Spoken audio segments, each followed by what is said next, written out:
1000 beds तक तैयार वो करने की है। हमने अभी तक 37,000 सारी अपनी कैपेसिटी इस्तेमाल नहीं। ज़रूरत पड़ेगी तो हम 37,000 बेड्स तक तैयार करके 10,000 11,000 आईसीयूज हम दिल्ली में तैयार कर सकते हैं, लेकिन अभी उतनी ज़रूरत पड़ नहीं रही है। एक सवाल और है अरविंद, जैसे आपने खुद ने कहा कि 136 में से 30 मरीज वो हैं जो कोमॉर्बिड हैं और कोमॉर्बिड होने के बाद उनको इन्फेक्शन यहाँ मिला, तो ऐसे में मौत भी उन्हीं लोगों की ज़्यादा हुई है, तो उसके लिए स्पेशली कुछ आप लोगों ने इंतजाम किया है? क्योंकि आज ये ऑर्डर भी निकाला है आप लोगों ने। नहीं, मैंने वही कहा कि वो लोग किसी और बीमारी के लिए इलाज कराने के लिए आए थे और इंसिडेंटली उनको कोरोना भी मिला, तो वो जिस भी बीमारी का इलाज कराने के लिए आए थे उस बीमारी का इलाज तो हम कर ही रहे हैं। मान लीजिए कोई कैंसर का इलाज कराने आया, उनका कैंसर का भी इलाज चल रहा है और कोरोना का भी इलाज चल रहा है। वो मान लीजिए किसी का फ्रैक्चर था वो कराने आए, हार्ट की प्रॉब्लम थी वो कराने आए, उसका तो इलाज चल ही रहा है। अस्पताल हमारे पूरी तरह से इक्विप्ड है उस बारे में। सर, लेकिन उन लोगों को निश्चिंत करा जाएंगे क्योंकि जब आपने ये नए आदेश पाबंदियां लगाई हैं, क्योंकि मामले बढ़ रहे हैं तो पाबंदियां लगनी ही थी, लेकिन बहुत से लोग हैं जो सोच रहे हैं कि वो बेरोजगार हो जाएंगे या पलायन जैसी स्थिति के लिए। मैं उन सबको ये कहना चाहता हूँ कि ये जो रिस्ट्रिक्शंस हैं, ये रिस्ट्रिक्शंस बहुत बहुत बहुत मजबूरी में लगाने पड़ रहे हैं। मैं समझता हूँ इस वक्त हमारे लिए दोनों को बैलेंस करना बहुत डेलिकेट है।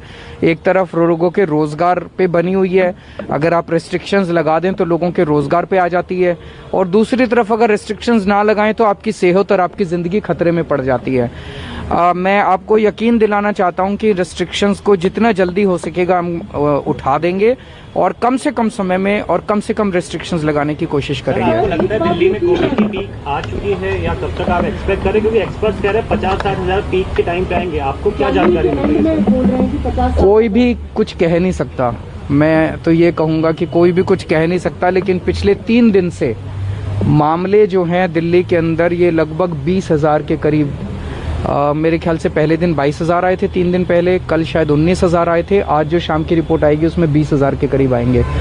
तो 20-22,000 के करीब मामले और 24% 25% के आसपास पॉजिटिविटी रेट पिछले 2-3 दिन से चल रहा है।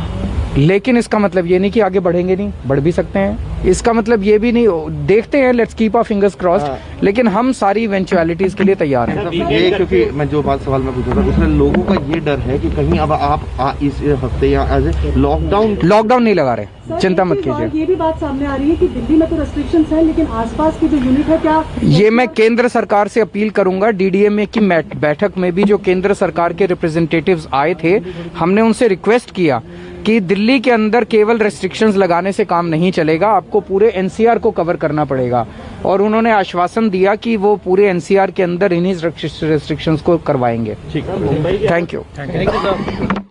तो दिल्ली के सीएम अरविंद केजरीवाल को आप सुन रहे थे। उन्होंने कहा कि हम लगाना नहीं चाहते हैं रिस्ट्रिक्शंस, लेकिन मामले बढ़ रहे हैं, उस हिसाब से हमें कदम उठाने पड़ेंगे। नमस्कार, मैं हूं मानक गुप्ता।